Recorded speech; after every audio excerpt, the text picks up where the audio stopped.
شرف دے حج کا مجھے میرے کبریا یا رب، شرف دے حج کا مجھے میرے کبریا یا رب، روانہ سوئے مدینہ ہو قافلہ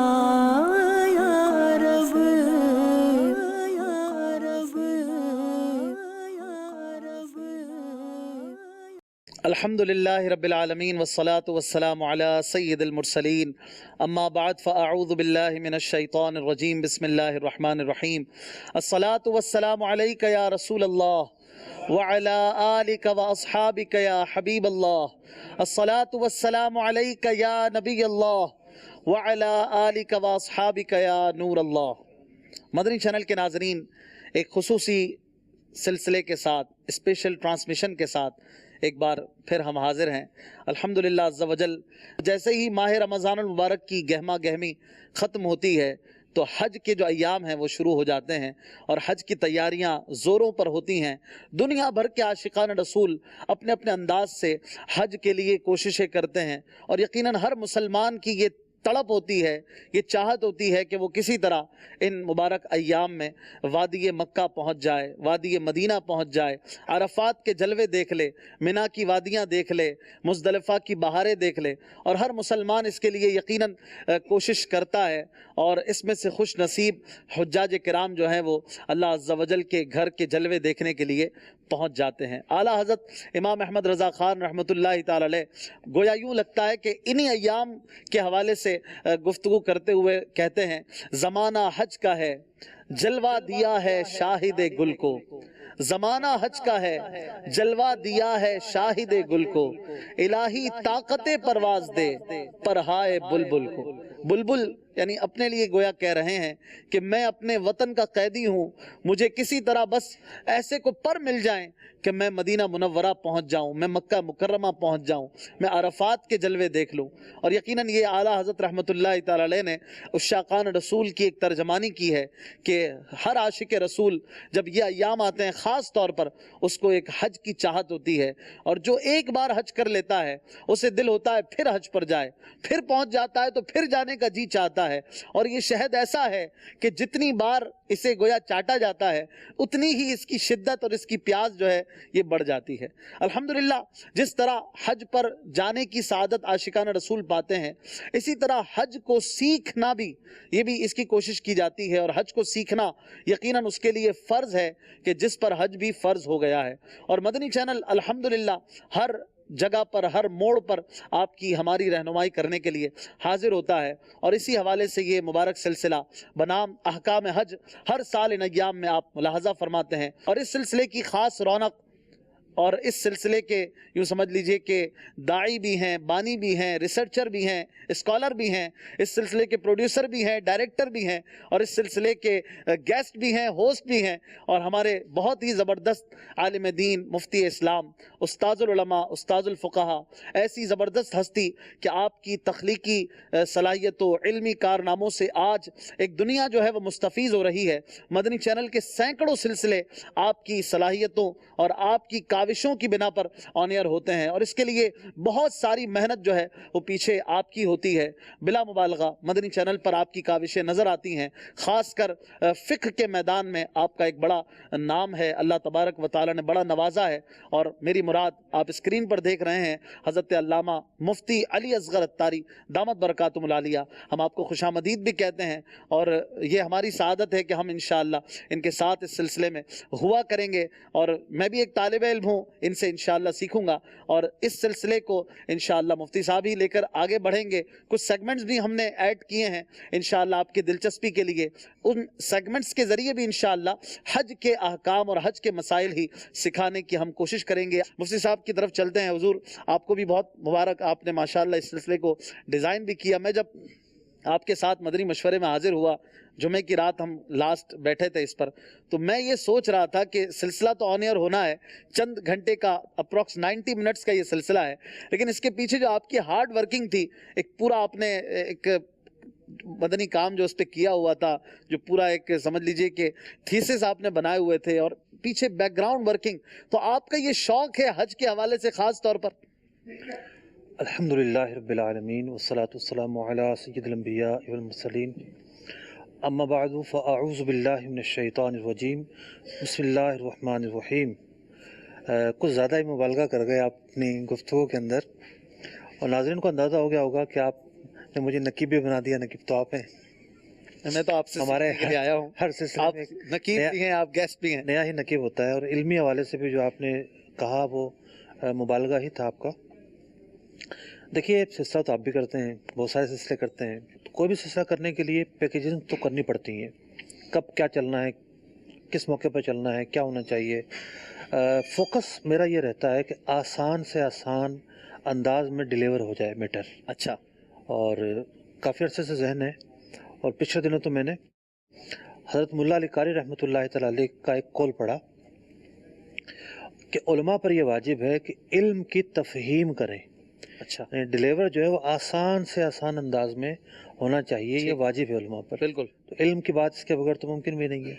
اب جدید ذرائع آ چکے ہیں, پریزنٹیشن کا انداز آ چکا ہے, سمعی اور بصری طریقہ جو ہے یعنی دکھا کر سنا کر اس طریقے سے جو ہے وہ سکھانا آ چکا ہے. اس سلسلے کے اندر ہم ان تمام ذرائع کو اختیار کرنے کی کوشش کریں گے جو آسان ہے, ہمارے لیے ممکن ہے. حج کے حوالے سے دو ٹاپکس میں نے ایسے دیکھے ہیں کہ آپ بہت زیادہ اس کو, ایک ہوتا ہے نارمل ڈاکٹر ہوتا ہے, جنرل فزیشین ہوتا ہے, ایک خاص اسپیشلائزیشن کر کے آگے بڑھتے ہیں. آپ کو خاص طور پر دیکھا ہے کہ آپ حج کے اور تجارت کے, بزنس کے معاملات اور اس کے احکام کی طرف بہت زیادہ شوق بھی رکھتے ہیں, اور آپ کا التفات اور آپ کے جوابات خاص طور پر اس فیلڈ میں ہوتے ہیں. یہ شروع سے آپ نے اس کو چنا, اس کی کیا وجہ رہی؟ دیکھیے کام سکھاتا ہے بندے کو. پچھلے سال جب ہم سلسلہ کر رہے تھے تو ہم نے ایک سیگمنٹ کا اضافہ کیا. اچھا, حج کے 27 واجبات. تو مجھے بہت دقت کا سامنا کرنا پڑا کہ 27 جو واجبات ہیں ان کی تفصیلات کے حوالے سے کتابوں میں بہت زیادہ ابہام ہے. اچھا, تو پھر اگلے سال میں نے کوشش کی کہ اس کو بہت اچھے انداز میں کور کر کے پیش کروں, اور پھر یہ ذہن بنا کہ کیوں نہ اس موضوع پر کتاب ہونی چاہیے. پھر پوری کتاب کی تیاری بھی شروع ہوئی, اللہ نے چاہا تو اسی سیزن میں وہ کتاب بھی آ جائے گی. اچھا, تو بات یہ ہے کہ یہ فیلڈ مشکل ہے, کم لوگ اس پر وقت دیتے ہیں. تو بس میں تو آخری دفعہ 2013 میں حاضر ہوا تھا حج کے لیے. اچھا, اب اس موضوع کی برکت یہ ہے کہ میں حاجیوں کے ساتھ ہوتا ہوں. بالکل. ہم ایک واٹس ایپ گروپ بناتے ہیں, بڑا محدود ہوتا ہے وہ, صحیح. مطلب کہ شوق رکھنے والے اور تجربہ کار حاجی اس میں ہوتے ہیں. وہ حاجی ہوتے ہیں ان سے لوگ مسائل پوچھ رہے ہوتے ہیں, جی, پھر وہ اس گروپ میں پوچھتے ہیں, جواب دینے کا سلسلہ جاری ہوتا ہے. اور پھر جب ایامیہ شروع ہوتے ہیں تو مینا میں حاجی ہوتے ہیں لیکن ہم بھی ان کے ساتھ ساتھ ہوتے ہیں. بالکل. وہ مینا کے سوالات پوچھ رہے ہوتے ہیں ان معنی میں ساتھ ہوتے ہیں, وہ عرفات میں جا کے سوالات پوچھ رہے ہوتے ہیں تو ہم ان کے ساتھ ہوتے ہیں. تو یوں اس موضوع کے اندر برکتیں ہی برکتیں ہیں. صحیح فرمایا. اللہ تعالیٰ کی رحمت شامل حال ہے. میں الحمدللہ مجھے پچھلے سال حج کی سعادت ملی تھی, تو اس گروپ میں بھی تھا. تو مجھے یقین کیجئے اتنا مزہ آ رہا تھا اس گروپ کی برکت سے. ایک تو لطف بہت ملتا تھا, جگہ جگہ پر رہنمائی مفتی صاحب کی ملتی تھی, اور میں یہ دیکھ رہا تھا کہ مفتی صاحب رات کے کبھی 2 بجے جواب دے رہے ہیں, کبھی صبح فجر کے بعد جواب دے رہے ہیں, جیسے جیسے ٹائم ملتا تھا. اور کبھی کبھار جواب بعض اوقات ایسے مشکل ہوتے تھے, مفتی صاحب اس وقت جواب نہیں دیتے تھے, ابھی جواب نہیں ہے, پھر اس پہ ریسرچ کرتے تھے, ریسرچ کے بعد پھر تفصیل کے بعد پھر اس کو ریویل کرتے تھے, جواب دیتے تھے. تو یہ واقعی کام ہے اپنے سارے معاملات دارالافتاء اور دیگر معاملات کو آگے چلانے کے ساتھ ساتھ واٹس ایپ پر جوابات دینا, حاجیوں کی رہنمائی کرنا. پھر اسی جذبے کے تحت ایک زبردست بک جو آپ نے لکھی ہے اور جو ان قریب انشاءاللہ مکتبۃ المدینہ سے شائع ہو جائے گی, جس کا نام بتائیں گے حضور؟ حج کے 27 واجبات. حج کے 27 واجبات. اور اس کے اندر فوکس یہ کیا گیا ہے کہ اگر یہ واجب ترک ہو جائے تو کیا حکام ہوگا, کیا ہوگا. نماز کے اندر دیکھیں نا, نماز کے واجبات ہیں, 2 موٹے موٹے اصول ہیں. جان بوجھ کر ترک کیا ہے واجب تو اعادہ ہوگا, بھولے سے کیا ہے سجدہ سہو سے تلافی ہو جائے گی. اچھا, لیکن حج کے ہر واجب میں اتنی ڈیٹیل ہے, اچھا, کہیں صدقہ ہے, کہیں اعادہ ہے, کہیں 3 چکر, کہیں 4 چکر رہ گئے, کہیں مطلب کہ ارکان میں یوں ہو گیا کہ یوں ہو گیا, ہر ایک میں جداگانہ تفصیل ہے. تو وہاں بہت زیادہ ڈیٹیل ہے. تو یوں حاجت پیش آئی کہ کیوں نہ اس ڈیٹیل کو عوام تک آسان انداز میں پہنچایا جائے. ٹھیک ہے, انشاءاللہ مفتی صاحب سے مزید مدنی پھول لیں گے. کچھ دلچسپ سوالات جو میرے ذہن میں ہیں میں انشاءاللہ ان سے کروں گا. آئیے کچھ کلام بھی ہو جائے, جب ایک زبردست سلسلہ شروع ہوا ہے، حج کی کچھ باتیں بصورت نظم بصورت طرز ہو جائیں۔ ہمارے ساتھ بڑے پیارے نعت خواہ موجود ہیں، آئیے ان سے چند اشعار سنتے ہیں۔ صلو علی الحبیب صلی اللہ تعالی علی محمد صلی اللہ علیہ وسلم۔ صلی اللہ علیہ یا رسول اللہ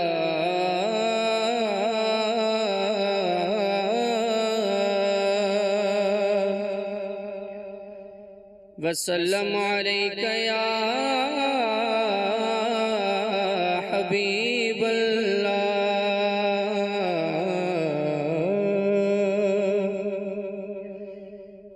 پھر عطا کر دیجئے حج کی سعادت یا رسول، پھر عطا کر دیجئے حج کی سعادت یا رسول، پھر عطا کر دیجئے حج کی سعادت یا رسول، پھر عطا کر دیجئے حج کی سعادت یا رسول، پھر عطا کر دیجئے حج کی سعادت یا رسول، ہو مدینے کی اجازت بھی عنایت یا رسول، ہو مدینے کی اجازت بھی عنایت یا رسول، چل پڑے گئے قافلوں پر، قافلے سوئے حجاز، چل پڑے ہیں قافلوں پر، قافلے سوئے حجاز، میں رہا جاتا ہوں ہائے جان رحمت یا رسول، میں رہا جاتا ہوں ہائے جان رحمت یا رسول، حج کا موسم آ گیا، حجاج نے باندھی کمر، حج کا موسم آ گیا، حجاج نے باندھی کمر، میرے حج کی بھی کوئی ہو جائے صورت یا رسول، میرے حج کی بھی کوئی ہو جائے صورت یا رسول، یا رسول اللہ صدقہ فاطمہ کے لال کا، یا رسول اللہ صدقہ فاطمہ کے لال کا، دیجئے مجھ کو مدینے کی اجازت یا رسول، دیجئے مجھ کو مدینے کی اجازت یا رسول، پھر عطا کر دیجئے حج کی سعادت یا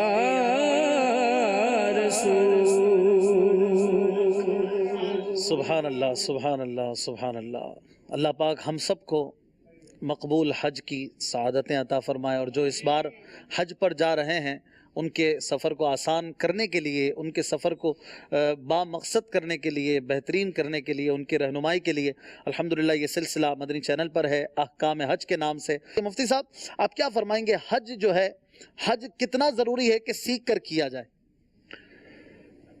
देखिए, जो भी इबादत है उसे दुरुस्त अदा करना उस इबादत का तकाज़ा है। इबादत का माना है अल्लाह तबारक व तआला की बारगाह में ताज़ीम बजा लाना, यानी हर इबादत की जो असल रूह है, जो असल मकसद है, वो है अल्लाह तबारक व तआला की बारगाह में ताज़ीम बजा लाना। अब नमाज की हालत में हम क़याम करते हैं, रुकू करते हैं, सजदा करते हैं, तमाम की तमाम हैयतें अल्लाह तबारक व तआला की बारगाह में ताज़ीम की शक्लें हैं। सही। हज भी एक इबादत है, और इस इबादत के अंदर भी यही जो पहलू है वो पोशीदा है। और अल्लाह तबारक व तआला ने इस हालत में बंदों को बुलवाया है कि वो आला से आला दर्जे के तरीके पर आजिज़ी इख्तियार करते हुए मैदान अरफात पहुँचते हैं। सिला हुआ लिबास नहीं पहनते, सादी चादरें पहनते हैं, सादी चप्पलें पहनते हैं। मर्द जो है वो नंगा सर रखते हैं, खुशबू नहीं लगाते, ज़ीनत से बचते हैं, और लब्बैक की सदाएं देते हुए पहुँचते हैं। तो ये तो है उनका ज़ाहिरी हुलिया, सही, ज़ाहिरी एतबार से उनको इस तरीके से जाना है। दूसरी चीज़ क्या है कि हर चीज़ का एक वक्त है। जिस तरह नमाज है, ज़ोहर की नमाज ज़ोहर के वक्त में पढ़ी जाएगी, अगर वो असर में पढ़ेंगे तो कज़ा हो जाएगी। सही। फजर की नमाज सूरज तुलू होने से पहले पहले तक ख़त्म होना ज़रूरी है, वरना वो नमाज नहीं होगी। तो नमाज़ों में भी जिस तरीके से औक़ात मुक़र्रर हैं, शराइत मुक़र्रर हैं, फ़राइज़ हैं, वाजिबात हैं, हज के हवाले से भी औक़ात मुक़र्रर हैं, हज के फ़राइज़ हैं, हज के वाजिबात हैं, हज के अरकान हैं, जिन्हें मनासिक हज कहा जाता है। तो जब तक ये चीज़ अदा नहीं होगी, सीखेंगे नहीं, आती नहीं होगी, तो वो अमल सही तौर पर अदा नहीं होगा, और जो उसकी असल रूह है वो रूह अदा नहीं हो पाएगी।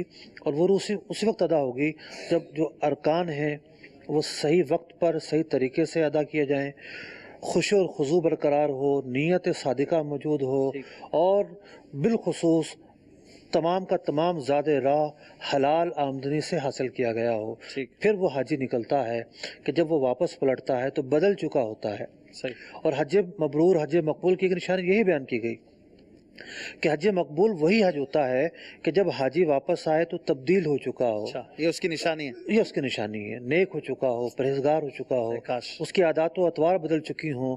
वरना तो कितने से हाजी हैं जो यहाँ से जाएंगे, बड़बड़ाते जाएंगे, सारे रास्ते बड़बड़ाते रहेंगे, वहाँ जाकर बड़बड़ाते रहेंगे, वापस आएंगे, बोलेंगे ठीक है हाँ हज कर लिया, तब्दीली कोई उनमें नज़र नहीं आती। तो यूँ हज के जो हज इबादत है, इबादत कोई भी हो उसको सीखना ज़रूरी है, जब भी उसकी अदायगी होगी। बाज़ लोग मुफ्ती साहब ये ज़हन रखते हैं कि भाई अकेले जा रहे होते तो चलो कोई बताने वाला नहीं होता तो कर लेते, पूछ के जाते, सीख के जाते। अब वहाँ लाखों लाख लोग हैं, सीखने की क्या ज़रूरत है, जो सब कर रहे होंगे हम भी कर लेंगे। वो एक लतीफ़ा अब्दुल हबीब भाई ने सुनाया था। एक मरतबा एक बाबा जी पहुँचे, और बाबा जी पहुँचने के बाद जो है वो तवाफ़ किए जा रहे हैं, तवाफ़ किए जा रहे हैं, तवाफ़ किए जा रहे हैं। तो बाद में थक आके पूछते हैं ये बंद कब होगा तवाफ़? लोगों ने कहा कि तवाफ़ तो बंद नहीं होता कभी, फ़र्ज़ नमाज़ों के वक्त रुकता है, इसके अलावा तो बंद नहीं होता। अच्छा, मुझे तो किसी ने कहा था जैसे लोग कहे तुम भी करते रहना। अच्छा, सही है। तो फिर दूसरी बात ये होती है कि जो लोग जा रहे हैं क्या वो सारे के सारे उलमा हैं? सही। वो भी नमाजें तो हम बचपन से सीखते आ रहे हैं, देखते आ रहे हैं, हमारे सामने अदायगी हो रही है, लेकिन हज जो है वो तो हमने कभी प्रैक्टिकली देखा ही नहीं है। जी।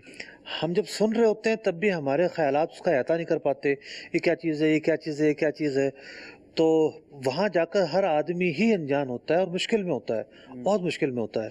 तो पहले से सीख कर जाना ज़रूरी है। जितना ज़्यादा पहले से सीखेंगे वहाँ उतनी ज़्यादा आसानी होगी। ठीक है, बहुत अच्छी बात की आपने।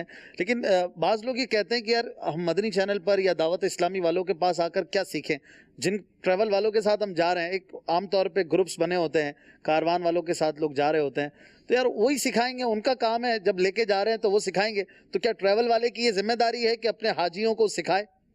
देखिए, ट्रैवल वाले एहतमाम तो करते हैं, छोटी मोटी नशिस्तों का एक नशिस्त वो आज से पहले रख लेते हैं, لیکن ہر ٹریول والے کے ساتھ عالم نہیں ہوتا. اور دوسری بات یہ ہے کہ جو سفر ہے نا یہ سیکھنے سکھانے کا مرحلہ نہیں ہے. اب سفر میں ہے وہاں ہر آدمی تھکا ہوا ہوتا ہے. اب آپ اتر گئے مطاف میں پر اتنا پتہ ہے کہ ٹھیک ہے سب ایک ساتھ طواف کریں گے. اب کسی کا وضو ٹوٹ گیا, اب آپ کس سے پوچھیں گے؟ یا عورت تھی ناپاکی کا ایام شروع ہو گیا, کس سے پوچھیں گے؟ یا کوئی آدمی بچھڑ گیا 4 چکر کرنے کے بعد وہ پریشان ہے کیا کرنا ہے کیا نہیں, باقی چکر کیے ہی نہیں. یا وہ بے ہوش ہو گیا, اب بیچ میں فاصلہ آ سکتا ہے نہیں آ سکتا. تو جس طریقے سے جب بندہ نماز شروع کرتا ہے, نماز شروع کرنے کے بعد جو اس کے اندر حوادثات ہو رہے ہوتے ہیں, کبھی بھول گیا, کبھی رکعت زیادہ پڑھ دی, کبھی ایک رکعت کم ادا کر دی, کبھی جو ہے وہ سورج چھوڑ دی, کبھی یہ غلطی کبھی وہ غلطی. تو اسی طریقے سے جو حج کے ارکان ہیں یا مناسک ہیں ان میں بھی غلطیاں, پریکٹیکلی غلطیاں پائی جاتی ہیں جو حادثاتی طور پر ہوتی ہیں, بھولے سے ہوتی ہیں, یا بندے کو مسئلہ نہیں پتہ ہوتا. تو وہ ایٹ اے ٹائم کون بتائے گا؟ تو اس لیے ضروری ہے کہ پہلے سے ان کے احکام جانتا ہو تاکہ وہ عبادت ضائع ہونے سے بچ جائے اور وہ عبادت ناقص ہونے سے بچ جائے. ٹھیک ہے, بہت اچھی بات کی, اور اسی نیت اور عزم کے ساتھ یہ سلسلہ بھی ہے. کال لے لیتے ہیں. محمد عدیل اتاری باب المدینہ کراچی سے عرض کر رہا ہوں. ماشاءاللہ بہت ہی خوبصورت سلسلہ احکام حج مفتی صاحب ماشاءاللہ تشریف فرما ہے. صاحب کی بارگاہ میں سوال عرض ہے, مفتی صاحب یہ ارشاد فرمائیے کہ اگر کسی بیٹے نے اپنی والدہ کو اس وقت حج کروایا جب ان پر حج فرض نہیں تھا تو کیا ان کا حج اتر گیا؟ بعد میں بھلے وہ اس اسٹیج پر پہنچ گئی, مالک نصاب ہو گئی اور ان پر حج فرض ہو گیا, کیا ان کو دوبارہ کرنا پڑے گا حج جو ان پر فرض ہوا ہے؟ یا وہ جو پہلے حج کروایا تھا بیٹے نے جب ان پر حج فرض نہیں تھا وہ اتر گیا؟ برائے کرم اس حوالے سے رہنمائی فرما دیجیے. اللہ کریم مجھے اور آپ کو بار بار حج کی سعادت نصیب فرمائے. آمین. ایسے اور بھی ہوتے ہیں جو خود حج کر لیا ہوتا ہے, فقیری کی حالت میں کسی نے کرا دیا ہوتا ہے, تو کیا فرمائیں گے ان کے بارے میں؟ کوئی دوسرا کسی کو حج کروائے اس کی گنجائش موجود ہوتی ہے. اب سوال یہ ہے کہ حج جو ہے اس کے اندر مالی استطاعت بھی فرض ہونے کے لیے ایک بڑا سبب ہوتی ہے. اچھا, اب کسی کے اندر مالی استطاعت نہیں پائی گئی, اس حالت میں اس نے حج ادا کیا, مثال کے طور پر بچوں نے حج کروا دیا یا والدین نے بچوں کو کروا دیا. بعض اوقات بالغ بچے ہو جاتے ہیں, والدین کو کروا دیتے ہیں, ان کے پاس اتنے پیسے نہیں ہوتے, یا کسی نے بھی حج کے لیے بھیج دیا لیکن اس کے بعد پیسے نہیں تھے اور یہ حج کرنے کے لیے چلا گیا. اب 2 صورتیں بنتی ہیں. اگر تو اس نے نفلی حج کی نیت نہیں کی حج کرنے والے نے, تب تو اس کا حج ادا ہو گیا, فرض ادا ہو گیا. فرض ادا ہو گیا. خواہ اس نے کوئی بھی نیت نہیں کی, صرف یہ ذہن میں تھا کہ حج کرنے جا رہا ہوں, صحیح. یا یہ نیت کر لیتا کہ میرا فرض ادا ہو جائے گا اس لیے جا رہا ہوں. یہ دونوں نیتیں نہیں پائی گئیں لیکن نفلی نیت بھی نہیں پائی گئی تو فرض حج ہی ادا ہو گیا, دوبارہ اس کو حج کے لیے جانا ضروری نہیں ہوگا. فرض نہیں ہوگا. اگر اس نے یہ نیت کی کہ میں نفلی حج کر رہا ہوں تو پھر فرض حج اس کا ادا نہیں ہوگا. ٹھیک ہے. اچھا, نابالغی میں کسی نے حج کر لیا خود سے یا کسی نے کرا دیا یا ماں باپ نے, تو نابالغی میں جو حج کیا جاتا ہے وہ نفلی حج ہوتا ہے, اور بالغ ہونے کے بعد شرائط پائے گئی تو حج دوبارہ کرنا ہوگا. ٹھیک ہے, بہت اچھی بات ہے. کچھ سوالات ہیں مزید کالز کی صورت میں لیتے ہیں. سب سے میرے سوال عرض ہے کہ میں ریاض سے بات کر رہا ہوں, سعودی عربیہ سے. ایک تو مجھے یہ بتائیں کہ میں اور میری وائف یہاں سے حج کریں گے, ہم پہ کون سا حج جو ہے نا وہ ہونا ہے, اور دوسری بات یہ کہ مجھے کمپلیٹ انفارمیشن چاہیے کہ اگر کوئی سعودی عرب سے حج کر رہا ہے تو اس سے کیا ارکان ہونا چاہیے, کیا ڈیٹیل ہونی چاہیے, وہ ہم کہاں سے وہ فائنڈ کر سکتے ہیں؟ کوئی ایسا بیان ہو یا کوئی ایسی بک ہو جو جہاں سے ہمیں کمپلیٹ انفارمیشن مل جائے. جی مفتی صاحب, یہ سعودی عرب سے جا رہے ہیں. ریاض جو ہے وہ میقات سے باہر ہے, اور میقات سے باہر جو شخص آتا ہے وہ تینوں حجوں میں سے کوئی بھی حج کر سکتا ہے, یعنی حج قران, حج تمتع اور حج افراد. اچھا, تینوں میں سے کوئی بھی حج کر سکتے ہیں یہ. اور ان کی جو میقات پڑے گی وہ میقات پڑے گی ذات قرن, اور موجودہ زمانے میں ذات قرن میقات پر 2 مساجد میقات ہیں. اچھا, طائف کے راستے سے یہ لوگ آتے ہیں. جی, ایک میقات یعنی ذات قرن پہ 2 مسجدیں بنی ہوئی ہیں فاصلے سے. ایک کا نام ہے سیل کبیر اور دوسرے کا نام جو ہے وہ ہے وادی محرم یا میقات ہدا. اچھا, جو آج کل لوکل نام ہے. تو یہ اس سے پہلے تک عام حالت میں آ سکتے ہیں, احرام ضروری نہیں ہے, لیکن اگر احرام پہن کر آتے ہیں تو اور زیادہ ثواب ہوگا. صحیح, مطلب جتنا دور سے احرام پہن کر آئیں گے زیادہ ثواب ہے. گھر سے بھی احرام پہن کے آ سکتے بالکل آ سکتے ہیں, لیکن کم از کم میقات سے چونکہ عام طور پہ لوگ بائی روڈ آتے ہیں اور بائی روڈ آنا ان کے لیے آسان ہوتا ہے, تو اس لیے ان کے لیے یہ آسانی ہے کہ میقات پر آئیں، احرام باندھیں اور پھر آگے کا سفر اختیار کریں۔ اگر بائی پلین آ رہے ہیں، جہاز کے ذریعے آ رہے ہیں، تو یہ لامحالہ جدہ ایئرپورٹ پہ اتریں گے۔ جدہ ایئرپورٹ میقات کے اندر ہے۔ ٹھیک ہے، اب انہیں میقات آنے سے پہلے ہی احرام باندھنا ہوگا۔ احتیاط یہی ہے جیسے گھر سے ہی جہاز باندھ کے۔ گھر سے پہن لیں اور جیسے جہاز فلائی کرے نیت کر لیں۔ ٹھیک ہے، امیر اہل سنت دامت برکاتہم العالیہ کی کتاب رفیق الحرمین، یہ بھی آپ ڈاؤن لوڈ کر لیجئے، اپنے موبائل میں رکھ لیجئے، اپنے ٹیبلٹ میں رکھ لیجئے۔ اس کتاب کے ذریعے بھی انشاءاللہ آپ کو زبردست رہنمائی مل سکتی تو ہے۔ اس وہ لیے کتاب آپ پڑھیں گے، ہو سکتا ہے کہ آپ کو کچھ سمجھ نہ آئے تو آپ مفتی صاحب سے سوال کر سکتے ہیں۔ سلسلہ ہمارا تو اتنی انشاءاللہ ہر سنڈے کو رہے گا۔ جی اتنی بہترین کتاب ہے کہ یہ تو ہر وقت حاجی کے ہاتھ میں رہتی ہے۔ جی اب اس نے طواف کرنا ہے تو طواف کی دعائیں موجود ہیں۔ جی اب اگلا مرحلہ آ گیا، اگلے مرحلے میں کیا کرنا ہے، اگلا مرحلہ آ گیا اس میں کیا کرنا ہے، یعنی مکہ شریف پہنچے کون سی دعا پڑھنی ہے، مینا پہنچے کون سی دعا پڑھنی ہے، یہ بھی حج قدم عرفات پہنچے، بالکل حج قدم بہ قدم۔ یہ گائیڈ بک کہتا ہوں میں اس کو صحیح۔ کہ یہ گائیڈ بک ہے۔ اور آج کل تو یہ موبائل میں اس کو ایزیلی آپ رکھ سکتے ہیں، موبائل سب کے ساتھ ہوتا ہے حج کے دوران، اور کافی حاجی جو ہیں عمرہ کرنے والے جو ہیں وہ اس سے فائدہ اٹھاتے ہیں، تو آپ بھی محروم مت رہیے گا۔ اگلی کال لیتے ہیں۔ جی میرا نام محمد طاہر اطاری ہے، میں مرکز الاولیاء لاہور سے بات کر رہا ہوں۔ جی مفتی صاحب کی بارگاہ میں سوال یہ ہے کہ جو حج کے لیے جا رہے ہیں تو ان کے لیے جیسے میں جا رہا ہوں تو میرا پہلے 18 دن جو ہے نا وہ مکے میں سٹے ہے، اس لحاظ سے جو میں وہاں پہ چونکہ مقیم ہوں گا 18 دن کا میری نیت ہے، تو ان 18 دنوں میں جو جمعے آتے ہیں ان جمعوں کے بارے میں کیا حکم ہے؟ دیکھیے بات یہ ہے کہ ابھی سرکاری جو حج والے ہیں ان کا شیڈول تقریباً فائنل ہو چکا ہوگا۔ حج کے حوالے سے 18 دن تو ہیں ان کے پاس، لیکن بہت سارے قافلے ایسے ہوتے ہیں کہ پھر وہ مدینہ شریف چلے جاتے ہیں۔ جی پھر مدینہ شریف سے پھر وہ دوبارہ آ رہے ہوتے ہیں، تو یوں انہوں نے ڈیٹیل نہیں بتائی اپنی۔ مطلب کہ بات یہ ہے کہ مقیم یہ ہے یا نہیں ہے۔ 18 دن اگر ٹھہرنا ہے تو مقیم ہوں گے، یہ اس بات میں کوئی شک نہیں ہے، پوری نماز پڑھیں گے۔ اور بعض حالت یہ ہوتی ہے کہ مثال کے طور پر مدینہ منورہ چلے گئے، وہاں 8 دن ٹھہرے، پھر دوبارہ واپس آئے۔ اچھا دوبارہ جب مکے میں جب ان کا قیام ہوا تو پھر وہ مینا جانے سے پہلے کم ہوا، صحیح۔ تو وہ قیام چونکہ کم تھا اس لیے پھر ایک الگ سچویشن ہوگی۔ اگر کسی کا مینا جانے سے پہلے 15 دن کا قیام ثابت ہوتا ہے، مکے میں مکہ مکرمہ میں وہ ٹھہرا ہوا ہے اور مینا جانے سے پہلے 15 دن کا قیام ثابت ہے، اتنا قیام اس نے کرنا ہے، تو وہ پوری نمازیں ہی پڑھے گا۔ اور پھر مینا جا کے بھی پوری، جو مینا جانے سے پہلے مقیم ہے وہ مینا میں بھی مینا میں بھی مقیم ہے اور بعد میں آ کے بھی ٹھیک ہے۔ مقیم ہی ہے۔ اور جو مکے میں مسافر ہے وہ مینا اور عرفات میں بھی اس کے لیے سفر کا حکم ہوگا۔ سفر ٹھیک کا ہے، اگلی کال لیتے ہیں۔ میں کراچی سے بات کر رہا ہوں، محمد سلیم میمن نام ہے میرا، تقریباً میرا سوال یہ تھا کہ مجھے کسی نے پیسے دیے تھے جس سے میں نے عمرہ کیا ہے، میں نے اور میری بیوی نے۔ آپ لوگ بولتے ہیں کہ آپ کے اوپر حج فرض ہو گیا، تو کیا یہ حج فرض ہو گیا میرے اوپر یا نہیں؟ جی حضور، عمرہ کرنے سے حج فرض ہو جاتا ہے؟ عمرہ کرنے سے حج فرض نہیں ہوتا۔ عمرہ کرنا سعادت مندی کی بات ہے۔ اگر کوئی آدمی مسلسل عمرے کیے جا رہا ہے اور حج فرض ہے، حج نہیں کر رہا تو وہ مجرم ہے۔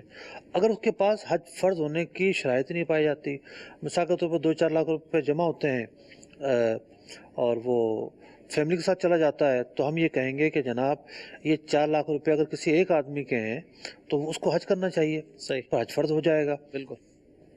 اگر کسی کے پاس کم پیسے جمع ہوتے ہیں، مثال کے طور پر 1 لاکھ روپے تھے، جمع ہوئے، عمرہ کرنے چلا گیا، پھر وہ ختم ہو گئے، تو شرائط دیکھی جائیں گی، شرائط پائی گئی یا نہیں پائی گئی۔ پھر شرائط کا اپنے وقت پر پایا جانا ضروری ہے۔ جیسا کہ آج کل جو ٹائم اور پیریڈ گزر رہا ہے، میں پہلی دفعہ یہ دیکھ رہا ہوں کہ اس موسم میں فارم بھرے جا رہے ہیں، بالکل بھرے جاتے ہیں۔ یعنی پرائیویٹ اسکیم کے فارم عام طور پر رمضان سے پہلے بھرے جا چکے ہوتے ہیں، اور رمضان کے پاس کوئی چانس عام طور پر نہیں ہوا کرتا، کم ہوتا ہے چانس۔ کم ہوتا ہے۔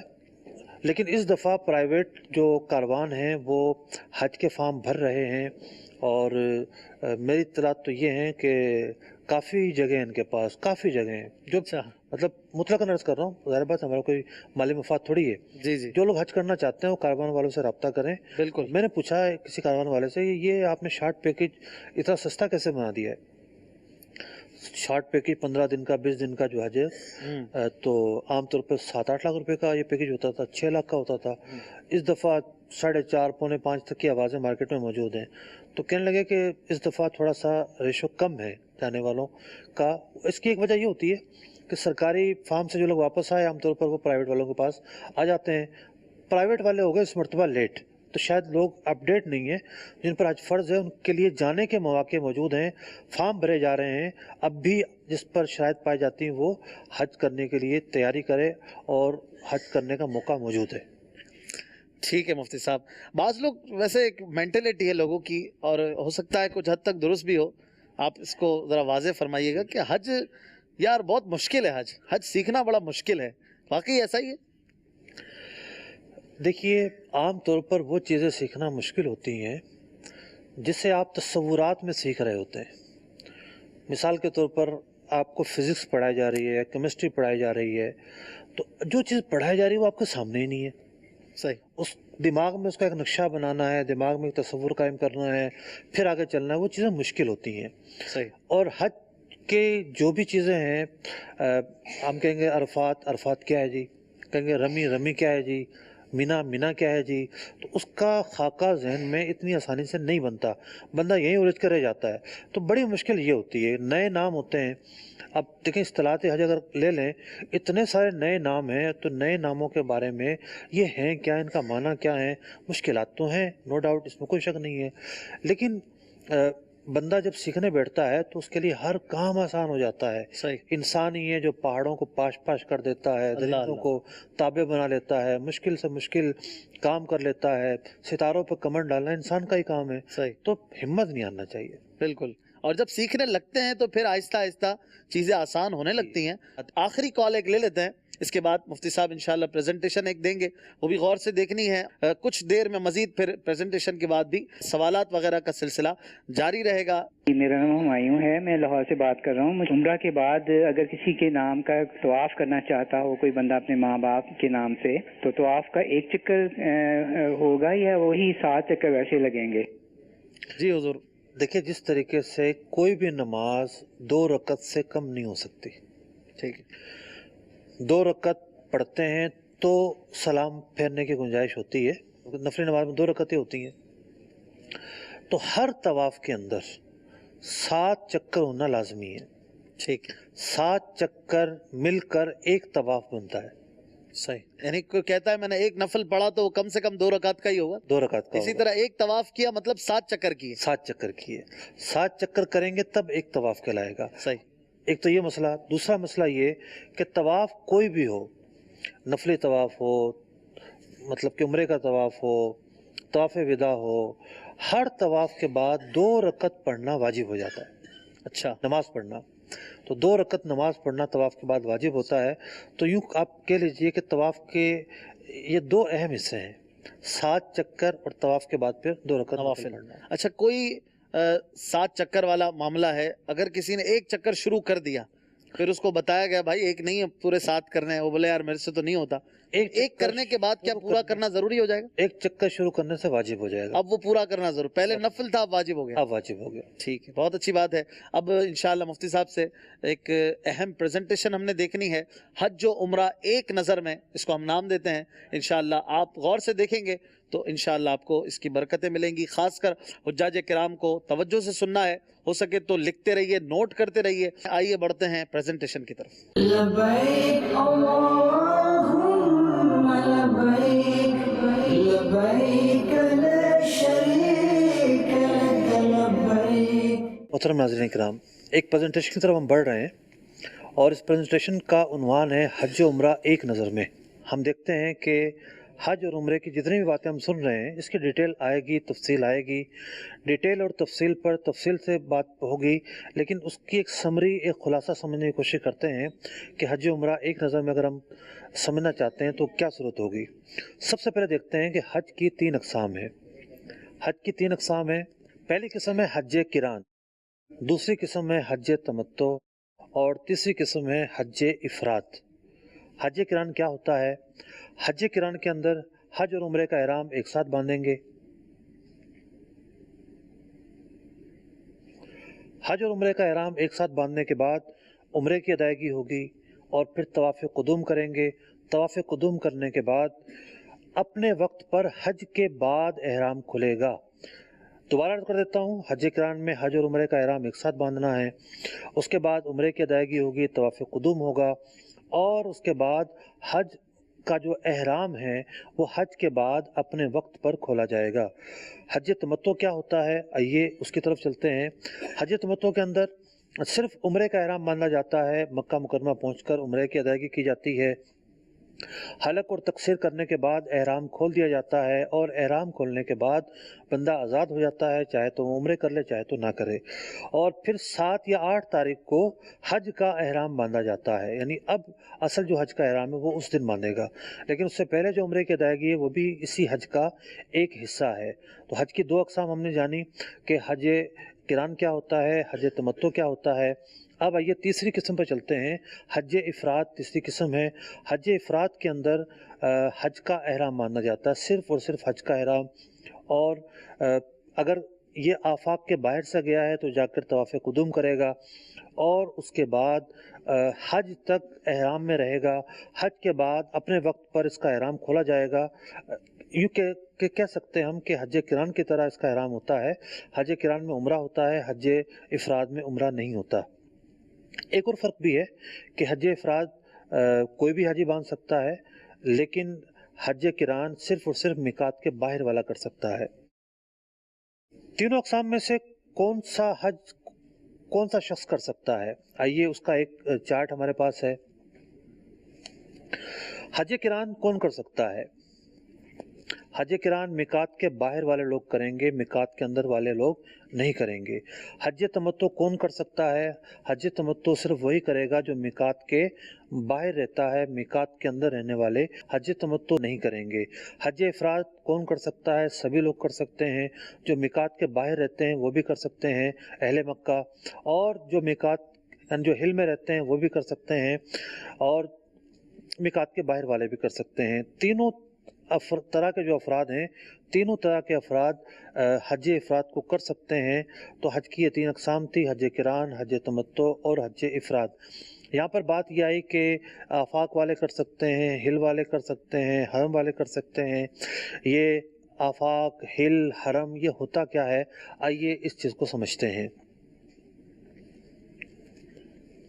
हरम, हिल और आफाक क्या चीज़ें हैं?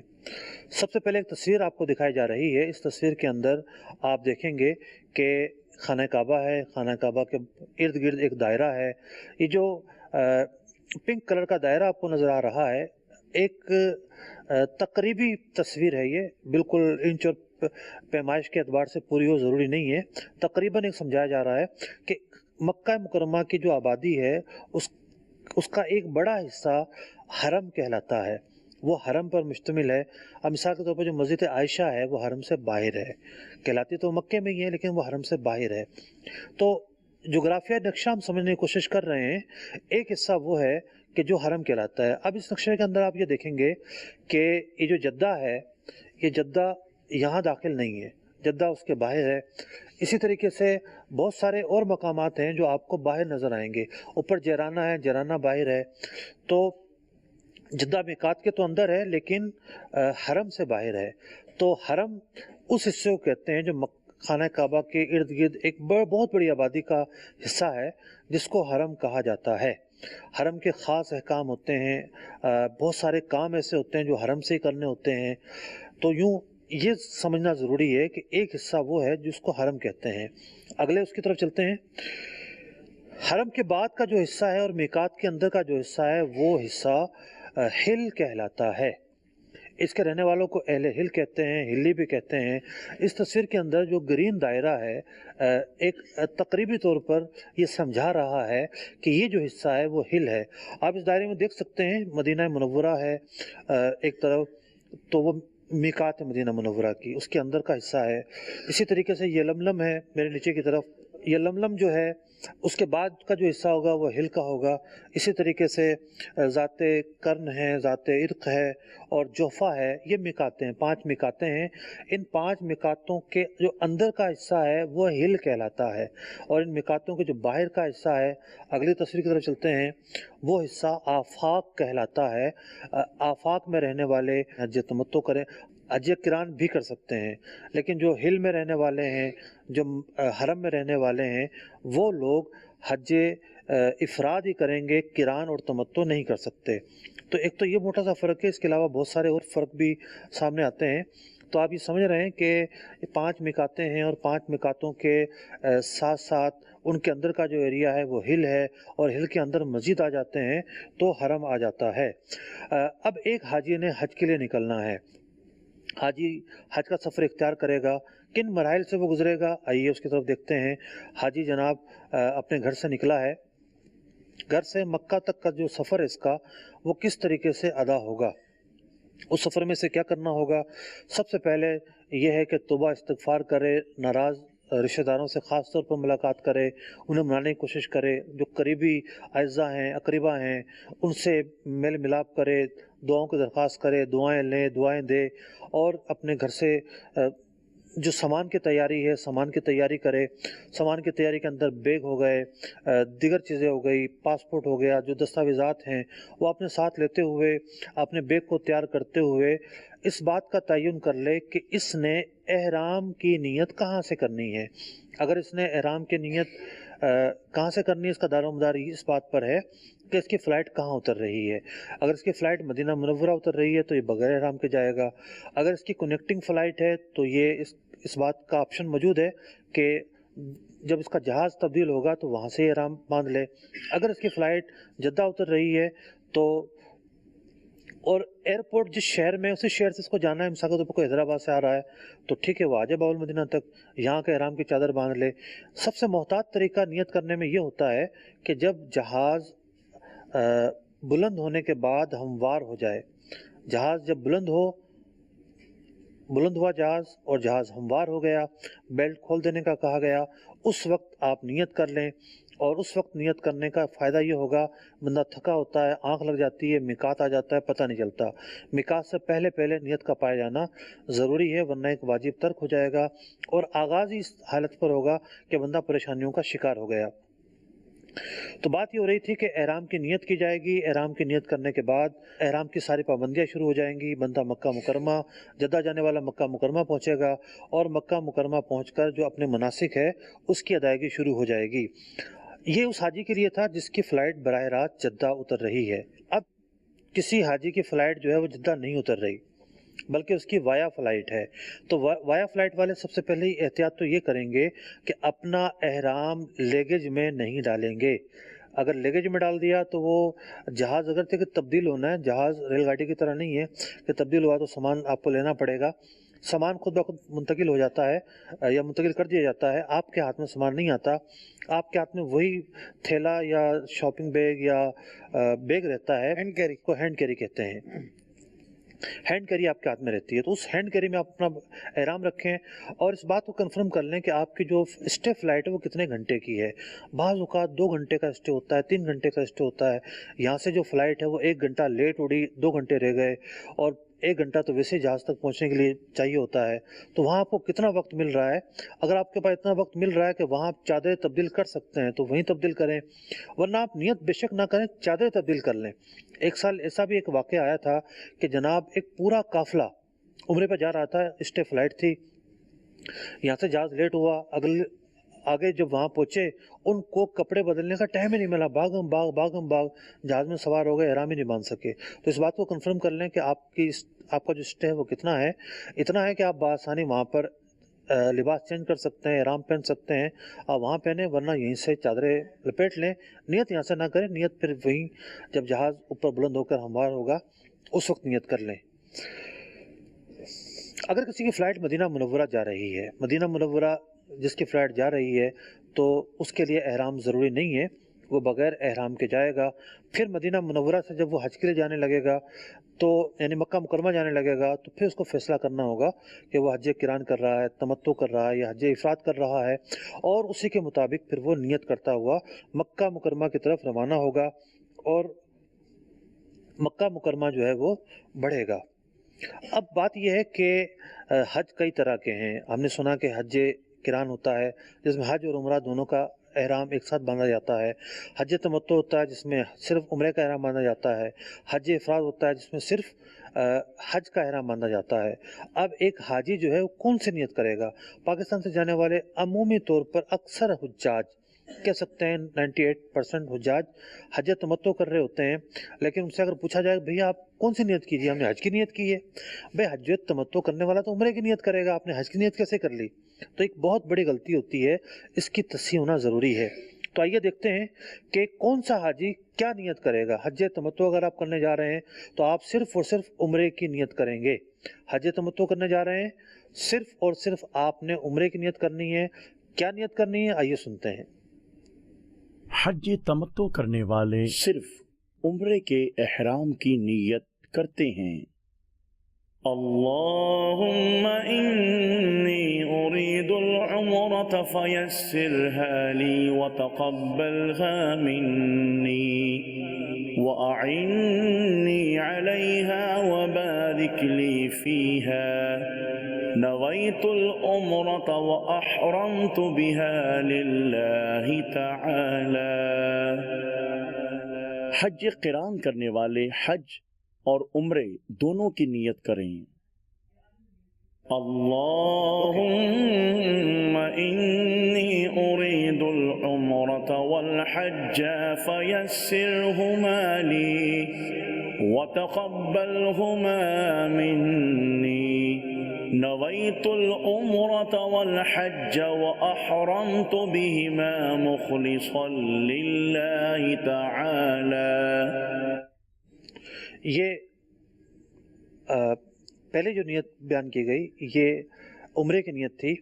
نیت دل کے ارادے کو کہتے ہیں۔ عربی زبان میں نیت کر لی اور معنی نہیں سمجھا، مطلب اتنا معنی تو خیر سب سمجھتے ہیں کہ میں عمرے کی نیت کر رہا ہوں، اتنا کہنا کافی ہے۔ دعا اس مقصد کے لیے بیان کی جاتی ہے پوری، ایک تو منقول ہوتی ہے، دوسری بات یہ ہوتی ہے دعا کے اندر بعض اوقات آثار سے منقول ہوتی ہے، بعض اوقات بزرگوں سے منقول ہوتی ہے۔ دوسرا فائدہ اس کے اندر یہ ہوتا ہے کہ بڑے نپے تلے الفاظ ہوتے ہیں، بندے کی جو نیت ہے وہ پوری اس کا اظہار ہو جاتا ہے، اللہ تعالیٰ کی بارگاہ میں استعانت وغیرہ ہو جاتی ہے۔ تو عربی جو نیت ہے اس کے کرنے کا بہت فائدہ ہے۔ عربی نیت کتابوں میں موجود ہوتی ہے، لیکن اس کے ساتھ ساتھ اس کا ترجمہ ضرور پڑھیں۔ مثال کے طور پر یہ جو عمرے کی نیت تھی، حج تمتع کرنے والا جو نیت کرے گا اس کا ترجمہ یہ ہے، اللہم انی ارید العمرۃ، اے اللہ میں عمرے کی نیت کرتا ہوں، فیسرھا لی، میرے لیے آسان فرما دے، وتقبلھا منی، اور یہ عمل قبول فرما، واعنی علیہا، مولا کریم اس ادائیگی پر، اس عمل پر میری مدد فرما، وبارک لی فیہا، اس عمل میں برکت پیدا فرما، نویت العمرۃ واحرمت بہا للہ، ترجمہ یہ ہے کہ میں نے عمرے کی نیت کی اور اس نیت سے احرام باندھا، اے اللہ تو یہ عمل قبول فرما۔ تو یوں عربی کے ساتھ ساتھ اردو میں بھی الفاظ ترجمہ پڑھ لیجئے، کم از کم اتنی نیت تو ہو کہ میں بھی عمرے کی نیت کر رہا ہوں، تو نیت آپ کی شروع ہو جائے گی۔ لیکن نیت اسی وقت شروع ہوگی کہ نیت کرتے ہی آپ تلبیہ بھی پڑھیں گے۔ تلبیہ اگر نہیں پڑھا تو بہت سارے فقہی مسائل سے دوچار ہونا پڑ جائے گا۔ تلبیہ پڑھنا نیت کے بعد ضروری ہے، کم از کم میقات سے پہلے نیت کا وقت ہے تو میقات سے پہلے تلبیہ پڑھنے کا وقت ہے، کم از کم ایک بار تلبیہ ضرور پڑھنا ہے۔ تلبیہ کیا ہے؟ لبیک اللہم لبیک، لبیک لا شریک لک لبیک، ان الحمد والنعمت لک والملک لا شریک لک۔ تو تلبیہ اگر بالفرض نہیں پڑھا اور اللہ تعالیٰ کا کوئی نام حمد و ثنا اور تعظیم کی نیت سے پڑھ لیا تو قائم مقام ہو جاتا ہے، لیکن تلبیہ پڑھنے ہی کا ذہن رکھیں آپ۔ دوسری جو نیت تھی ہماری وہ تھی قران کے تعلق سے، اور حج قران کرنے والا دونوں طرح کی نیتیں کرے گا، حج اور عمرے کی ایک ساتھ نیت کرے گا۔ جو نیت بیان کی گئی اس کا ترجمہ یہ ہے، اللہم انی ارید العمرۃ والحج، الہ العالمین میں حج اور عمرے کی نیت کرتا ہوں، فیسرھما لی، ان دونوں کو میرے لیے آسان فرما دے، وتقبلھما منی، مجھ سے قبول فرما، نویت العمرۃ والحج، میں نے حج اور عمرے کی نیت کی، واحرمت بہما مخلصا للہ تعالی، اور میں نے اللہ تعالیٰ ہی کے لیے ان دونوں کا احرام باندھا۔ حج افراد کرنے والا کیا نیت کرے گا آئیے دیکھتے ہیں۔ حج افراد والا صرف حج کی نیت کرتا ہے۔ اللہم انی ارید الحج فیسرہ لی وتقبلہ منی वअइन्नी अलैहि वबारिक ली फीह नवैतुल हज्ज व अहरमतु बिही लिल्लाहि तआला। तर्जुमा इसका ये होगा, अल्लाहुम्मा इन्नी उरीदुल हज्ज, ए अल्लाह मैं हज की नियत करता हूँ, फयस्सिरहु ली, मेरे लिए आसान फरमा, व तक़ब्बलहु मिन्नी, और मुझसे कबूल फरमा, व अइन्नी अलैहि, मेरी इसमें मदद फरमा, व बारिक ली फ़ी, और मेरे इस अमल में बरकत पैदा फरमा, नवैतुल हज्ज व अहरमतु बिही लिल्लाहि तआला। यूँ नियत करेगा कि मैंने हज की नियत की मौला करीम और इसका एहराम बांधा, तो कबूल फरमा। तो हज तमत्तु करने वाला क्या नियत करेगा, किरान करने वाला क्या नियत करेगा, और हज इफराद करने वाला क्या नियत करेगा। आप जान चुके हैं कि हज तमत्तु करने वाला सिर्फ उम्रे की नियत करता है। फिर जब वो हज की नियत करेगा 7 या 8 तारीख को, यही नियत करेगा जो हज इफराद वाला कर रहा है। ये हज की नियत है ना जनाब, फिर उसको यही नियत करनी है। अब एक मशवरा कि जनाब हज इफराद, हज किरान और तमत्तु में से कौन सा हज किया जाए। तो देखिए, अफजल तो हज किरान है, हज किरान करना अफजल है, और ये हज करने के ज़्यादा फ़ज़ाइल हैं, ज़्यादा सवाब है। नबी अकरम अलैहिस्सलाम ने हज किरान ही किया, लेकिन बाद औक़ात अमली तौर पर दुश्वारियाँ हो जाती हैं। तो एक मशवरा मैं अर्ज़ करता हूँ कि किस हाजी को कौन सा हज करना चाहिए। आइए उसकी तरफ चलते हैं। जिन लोगों की फ़्लाइट जल्दी है, अव्वलिन फ़्लाइटें जिनकी होती हैं, तो वो बहुत ज़्यादा पहले जा रहे होते हैं, तो वो हज तमत्तु ही करें, इसी में उनके लिए आसानी है। 9 ज़ुल्हिज्जा को हज होता है, और 9 ज़ुल्हिज्जा से पहले उन्होंने जाके 20 दिन मक्का मुकरमा ठहरना है। तो इन 20 दिनों के अंदर वो हालत एहराम में रहें, ये बहुत दुश्वार होता है। कोई कर सकता है तो किरान कर ले बेशक, वरना तमत्तु में आसानी है। उम्रा करके एहराम खोल देंगे, एहराम खुल जाएगा, वो फारिग हो जाएंगे। दरमियान में चाहे तो उम्रे करते रहें, चाहे तो ना करें। 7 या 8 तारीख आएगी तो फिर उनको तमत्तु करने वालों को हज का एहराम बांधना होगा। अगर किसी की फ़्लाइट में बहुत कम टाइम है, मिसाल के तौर पर यकुम ज़िलहिज्जा को फ़्लाइट है, तो 7-8 दिन बनते हैं उसके लिए, तो ये अब बाआसानी हज किरान कर सकता है। हज इफ़राद की तरफ आते हैं। हज इफ़राद के हवाले से भी यही बात है कि जिनके पास टाइम कम है वो हज इफ़राद का एहराम बांधें, बाहर से जो जा रहे हैं, मिकात से जा रहे हैं, वरना वो हज तमत्तु ही करें। और वैसे भी हज इफ़राद तमत्तु से अफजल नहीं है, हज तमत्तु हज इफ़राद से अफजल है। हज इफ़राद में कुर्बानी नहीं होती, यानी कुर्बानी वाजिब नहीं है। और हज इफ़राद का 1-2 फ़ायदे मैं अर्ज़ करता हूँ। बाज़ औक़ात ये फ़ायदे बहुत अहम बन जाते हैं। मिसाल के तौर पर बहुत आखिरी के दिनों में फ़्लाइट है, और इसके पास इतना वक्त नहीं है कि जाके उम्रा कर सके या तवाफ़ कर सके, हज इफ़राद करे। हज इफ़राद का फ़ायदा ये होगा कि बराह रास्त मिना चला जाए या अरफ़ात चला जाए।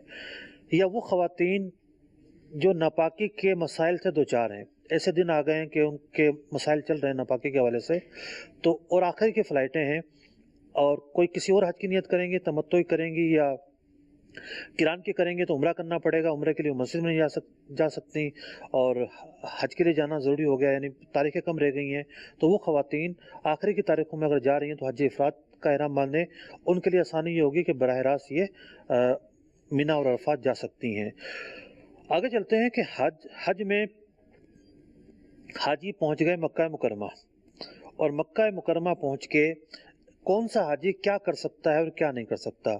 आइए उसकी तरफ चलते हैं। मुफ्ती साहब, हज किरान ये मक्के वाले तो नहीं कर सकते ना? हज किरान मक्के बाहर वालों के लिए मशवरा नहीं, बाहर वालों के लिए बिल्कुल। हज से पहले कौन सा हाजी मक्का मुकरमा में क्या कर सकता है।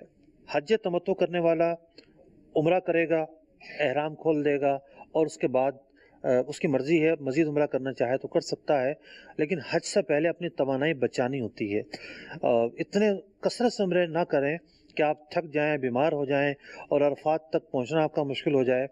और अपनी सेहत को और हालात को, मौसम को देखते हुए जो करना है वो कीजिएगा। फिर हज तमत्तु करने वाले ने उम्रा करने के बाद एहराम खोल दिया, अब वो फारिग है। अलबत्ता हज की सही अगर वो करना चाहे तो हज से पहले कर सकता है, लेकिन ज़रूरी ये है हज का एहराम बांधा हुआ हो। हज का एहराम बांधा हुआ होना हज से पहले सही करने की सूरत में शर्त है। तो मिसाल के तौर पर 7 या 8 तारीख को एहराम बांधते हैं हज का, तो उसके लिए इसको एक नफली तवाफ़ अदा करना पड़ेगा। پھر یہ حج کی صحیح کر سکتا ہے۔ مشورہ یہ ہے تمتع کرنے والا، اس کے لیے افضل یہی ہے کہ حج کی صحیح بعد میں کرے، تو یہ پہلے حج کی صحیح نہ کرے۔ کرنا چاہے تو کر سکتا ہے، لیکن طریقہ میں نے عرض کر دیا کہ تمتع کرنے والے نے جب حج کا احرام باندھنا ہے، حج کا احرام باندھنے کے بعد ایک نفلی طواف کرے گا، پھر حج سے پہلے ہی حج کی صحیح کر سکتا ہے۔ البتہ اگر حج کے بعد حج کی صحیح کرنی ہے تو احرام ضروری نہیں ہے۔ حج کرنے والے کی طرف آتے ہیں کہ حج کرنے والا مکہ مکرمہ پہنچ کر کیا کرے گا؟ سب سے پہلے عمرہ ادا کرے گا۔ عمرہ ادا کرنے کے بعد ایک طواف اس کے لیے کرنا سنت موقدہ ہوتا ہے، طواف قدوم سے کہتے ہیں۔ یہ وہ طواف ادا کرے گا، احرام نہیں کھولے گا، حالت احرام میں ہی رہے گا، حج ادا کرے گا، اپنے وقت پر حج کے بعد یہ احرام کھولے گا۔ آئیے دیکھتے ہیں حج افراد والا کیا کرے گا۔ حج افراد والا مکہ مکرمہ پہنچے گا، اگر یہ آفاق کے باہر سے جا رہا ہے تو یہ طواف قدوم کرے گا، اگر یہ ہل سے گیا ہے یا یہ حرم سے ہی تعلق ہے اس کا تو ان دونوں کے لیے طواف قدوم نہیں ہے۔ جو آفاق سے جائیں گے، پاکستان والے ہو گئے یا مدینہ منورہ سے جانے والے ہو گئے یا نجد سے آنے والے ہو گئے، یہ لوگ آفاق سے آئیں گے تو یہ لوگ طواف قدوم کریں گے، یہ بھی حالت احرام میں ہی رہے گا حج تک۔ حج افراد والا احرام سے باہر نہیں ہوگا، حج کے ہی احرام میں رہے گا، حج کرنے کے بعد اپنے وقت پر اس کا احرام کھلے گا۔ آئیے دیکھتے ہیں کہ حج کران والے نے بھی عمرہ کرنا ہوتا ہے، حج تمتع والا بھی پہلا جو رکن ادا کرتا ہے جا کے وہ عمرے کا کرتا ہے، اور اس کے علاوہ بھی جو وہاں پہنچا ہے اس نے عمرہ تو کرنا ہی ہے۔ عمرہ کیسے ادا ہوتا ہے، عمرہ کیا ہوتا ہے، عمرے میں کیا کرنا ہوتا ہے، بہت مختصر انداز میں دیکھتے ہیں عمرے کے حوالے سے۔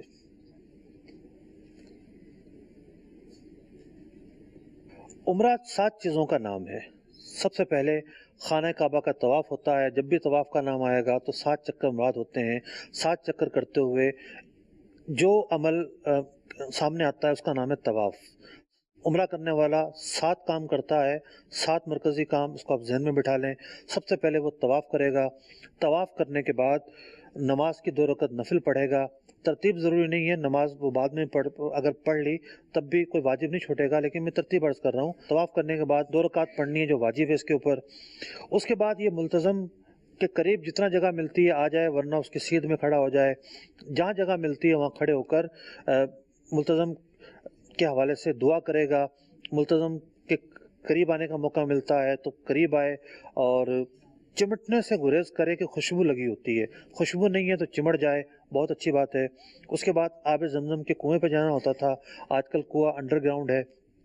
جہاں بھی آب زمزم کے نل وغیرہ رکھے ہوں اور آب زمزم کی ٹوٹیاں وغیرہ لگی ہوں، کوشش کرے صفا کی طرف جائے، صفا مروہ کی طرف، تاکہ اس کا وہ حصہ بھی تھوڑا سا پورا ہو جائے اور یہ صفا سے نزدیک ترین ہو جائے، اور آب زمزم پر جا کر آب زمزم پیے گا، جسم پر ملے گا، چہرے پر ملے گا، یہ اس کے لیے بہت مستحسن کام ہے۔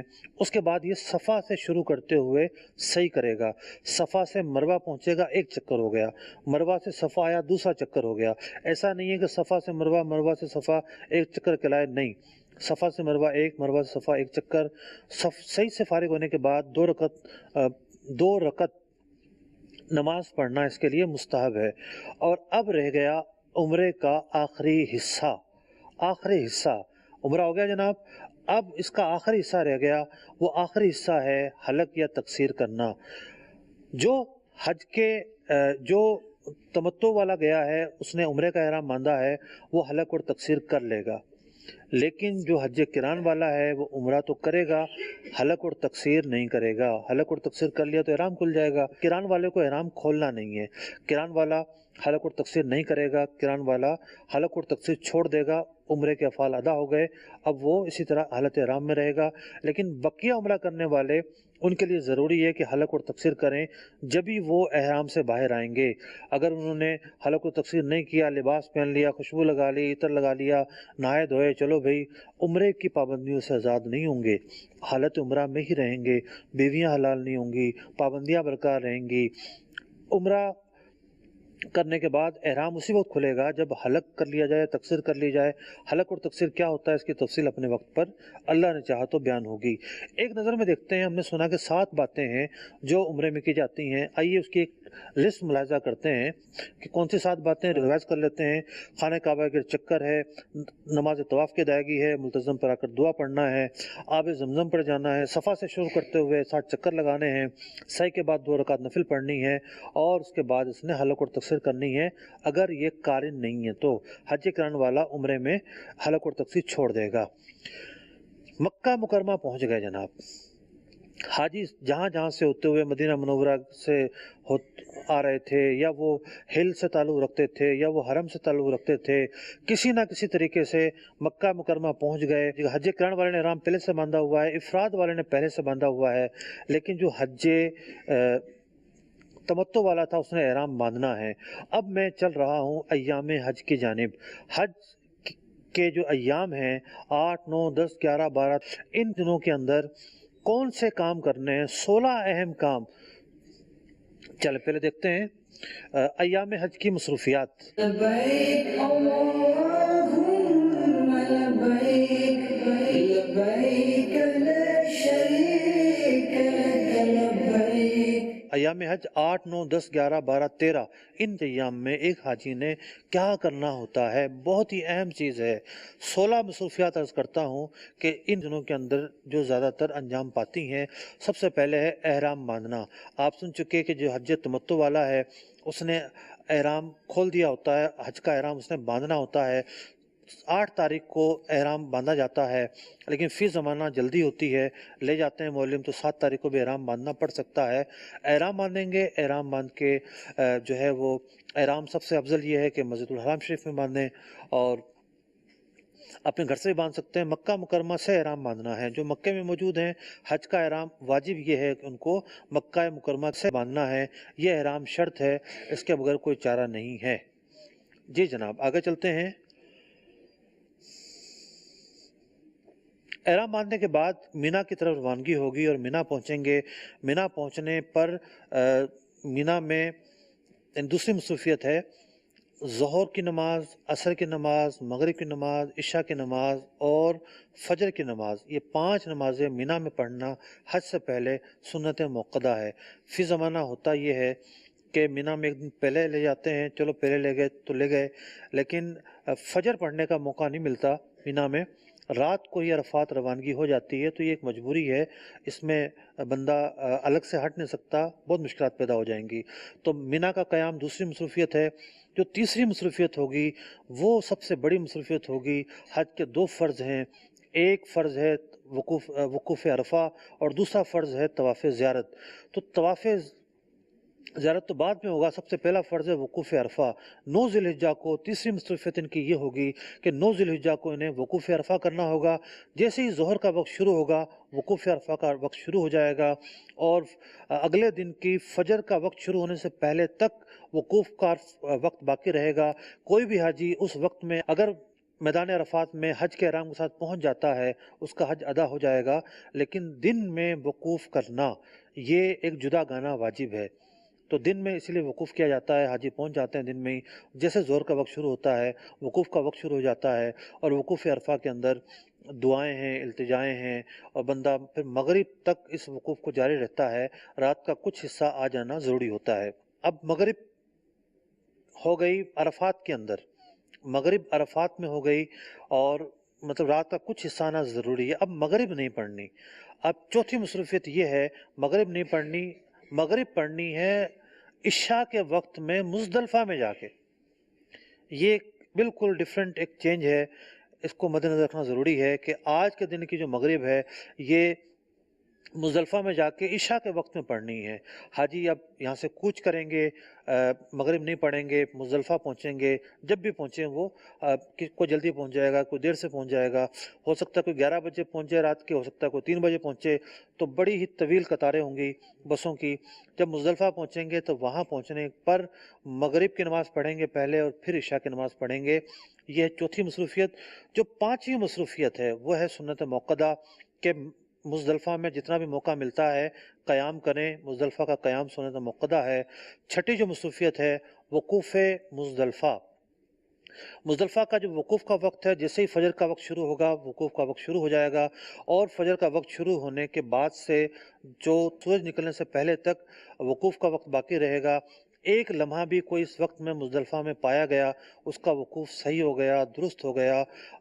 मुज़दलफ़ा का जो वकूफ़ है ये वकूफ़ वाजिब है, और इस वकूफ़ के अंदर दुआ होती है, गिरियाज़ारी होती है, और जितना मांगा जा सकता है बंदा मांगता है। मुज़दा हाजियों के लिए ये है कि मुज़दलफ़ा के वकूफ़ में हुकूकुल इबाद के हवाले से अल्लाह ताला ये इन्हें बिशारत अता फरमा चुका कि उनके दिलों में माफ़ी डाल देगा जिनके हवाले से हुकूक अब्द तल्फ़ हुए थे।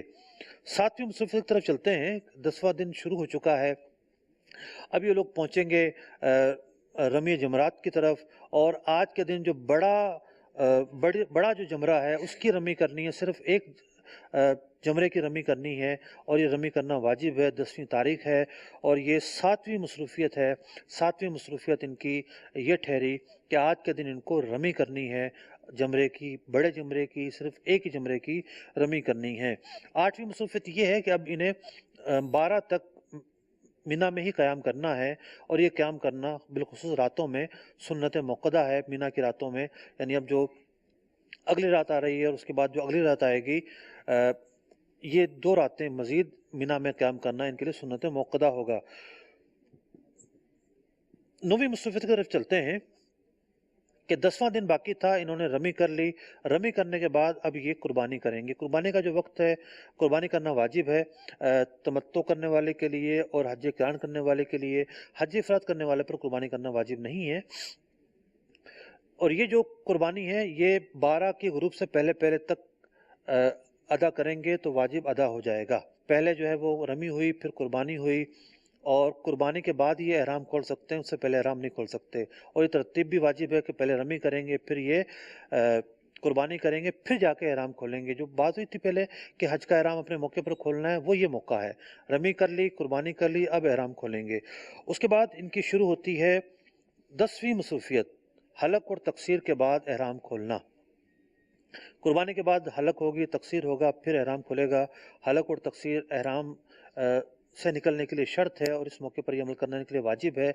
हज के लिए भी वाजिब है कि ये अमल हलक और तकसीर एहराम से निकलना 12 यानी कि 12 तारीख की गुरूब से पहले पाया जाए, ये ज़रूरी है। अगर 12 तारीख के बाद पाया गया तब भी एहराम से तो बाहर आ जाएंगे, लेकिन वाजिब तर्क होगा। उसके बाद इनकी 11वीं जो मसरूफियत है वो है तवाफ़ुज़ ज़ियारा करना। तवाफ़ुज़ ज़ियारा का वक्त भी जो वाजिब वक्त है वो 12 के ग्रुप से पहले तक है, लेकिन उसके बाद भी करना है। अगर नहीं किया तो उसके बाद भी करना ज़रूरी है। जो वाजिब वक्त है वो 12 के ग्रुप से पहले करना है। 10वीं तारीख को मौका मिलता है, 11वीं को मिलता है, 12वीं को मिलता है, तवाफ़ुज़ ज़ियारा किया जा सकता है, लेकिन 12 के ग्रुप से पहले करना है। इस बात को मद्देनज़र रखें। नहीं किया तब भी करना है। ये इतना बड़ा फ़र्ज़ है कि इससे छुटकारा नहीं है, इसके किए बगैर कोई चारा नहीं है, इसका कोई निमल बदल नहीं है, कोई दम, कोई कफ़ारा, कोई बदना। तवाफ़ुज़ ज़ियारा करना लाजमी है। तो 11वीं मसरूफियत हमने 10 ज़ुल्हिज्जा लिखा है आसानी के तौर पर। 11 को भी किया जा सकता है, 12 को भी किया जा सकता है। 12वीं मसरूफियत की तरफ बढ़ते हैं। 12वीं मसरूफियत है हज की सही। अगर हज से पहले सही नहीं की थी तो तवाफ़ुज़ ज़ियारा के बाद सही कर लें। ये थी हमारी 12वीं मसरूफियत, हज की सही करना। हज की सही करना एक जुदा गाना वाजिब है। 13वीं मसरूफियत की तरफ बढ़ते हैं। 13वीं जो मसरूफियत है 11 ज़ुल्हिज्जा के दिन रमी करना, तीनों जमरात की, ये एक जुदा गाना वाजिब है। 13वीं मसरूफियत तीनों जमरात की रमी करना। 14वीं मसरूफियत तरफ आते हैं। 14वीं जो मसरूफियत होगी वो 12 तारीख को होगी। 12 तारीख को भी तीनों जमरात की रमी की जाएगी, और 12 तारीख को भी तीनों जमरात की रमी करना ये वाजिब है। उसके बाद हम 15वीं मसरूफियत की तरफ आ जाते हैं। अगर कोई ग्रुप से पहले चला जाता है, 12 के ग्रुप से पहले मक्का मुकरमा जा सकता है, अगले दिन की रमी करना, 13 तारीख की रमी करना उस पर ज़रूरी नहीं है। लेकिन अगर रुका रहा तो बाज़ सूरतों में अगले दिन की रमी करना सुन्नत मुक़द्दा होगी, बाज़ सूरतों में वाजिब होगी। तो 13 की रमी करने के हवाले से 2 तरह के अहकाम हैं। 12 के ग्रुप से पहले ये जा सकता है, इसको इस बात का इख्तियार है, लेकिन बहरहाल सुन्नत ये है कि 13 की रमी भी की जाए, और बहुत सारे लोग 13 की रमी करते हैं। उसके बाद जो आखिरी मसरूफियत है वो है तवाफ़ विदा। तवाफ़ विदा का तो कोई वक्त मुकर्रर नहीं है। अयाम नहर में करें, अयाम नहर के बाद करें। हाजी के लिए जो आफाक से गया है उसके लिए वाजिब है कि वो तवाफ़ विदा भी करे। अगर उसने तवाफ़ ज़रा के बाद कोई भी तवाफ़ कर लिया तो तवाफ़ वदा अदा हो जाएगा। मुख्तसर अंदाज में मैंने ये कोशिश की कि हज और उम्रा क्या होता है, हज और उम्रा पर नज़र डालते हुए एक मुख्तसर अंदाज में हम ये समझ सकें कि हज और उम्रा एक नज़र में क्या है। इसकी डिटेल इंशाअल्लाह अज़ीज़ जो बकिया सिलसिले हैं उसमें बयान होगी कि हज के वाजिबात क्या हैं, रमी का वक्त क्या है, मुज़दलिफ़ा के हवाले से मज़ीद क्या हकाम हैं, तो जो जितने भी वाजिबात इनके हवाले से क्या हकाम हैं, तफसील अगले सिलसिलों में आते रहेंगी। आज एक समराइज़ करके मैंने आपके सामने बयान करने की कोशिश की है। माशाल्लाह 16 मसरूफियात का बयान ये आज हुआ है। ज़बरदस्त प्रेजेंटेशन आपने देखी। तकरीबन ये मुफ्ती साहब ने 40 मिनट का एक प्रेजेंटाइज किया है आपको। आप उम्मीद है कि इससे मुस्तफ़ीज़ हुए होंगे। अब कुछ सवालात ले लेते हैं। हाशमी साहब ने फेसबुक के ज़रिए पूछा है, क्या हज क़िरान करने वाला एक उम्रे के बाद हज से पहले उसी एहराम में दूसरा उम्रा भी कर सकता है? नहीं कर सकता, नहीं कर सकता। नहीं कर सकता। तो वो तवाफ़ कर सकता है? तवाफ़ करेगा, तवाफ़ करेगा। ठीक है। अच्छा मुफ्ती साहब, ये एहराम क्या चीज़ है? बाज़ लोग एहराम के लिए समझते हैं कि जो 2 कपड़े हैं ना यही एहराम है। अब हज क़िरान वाला मिसाल के तौर पे 15 दिन इन्हीं कपड़ों में रहना है, तो क्या ये इसी को पहने रहेगा? एहराम दरअसल एक कैफियत का नाम है और 2 कपड़े जो हैं ये उसके लिए एक शर्त है। जितने भी उसके अहकाम हैं उनमें से एक हुक्म है कि मर्द के लिए बगैर सिला लिबास पहनना ये ज़रूरी है। सही। तो एहराम असल में नियत का नाम है। बंदा नियत करता है जब एहराम में आने की और तलबिया कहता है तो एहराम के अहकाम शुरू हो जाते हैं। एहराम के अहकाम जब शुरू होते हैं तो उस पर बहुत सारी हलाल चीज़ें हराम हो जाती हैं। इसलिए हालत एहराम को हालत एहराम कहते हैं कि बहुत सारी हलाल चीज़ों को हराम करने वाली हैं। तो फिर मर्द जो है वो सर नहीं ढाँपेगा, चेहरा नहीं ढाँपेगा, औरतें भी चेहरा नहीं छुपा सकती, खुशबू नहीं लगाएगा, मैल नहीं छुड़ाएगा। 2 तरह के अहकामात होते हैं, कुछ ऐसे होते हैं जो हराम होते हैं, कुछ ऐसे होते हैं जो मकरूह होते हैं।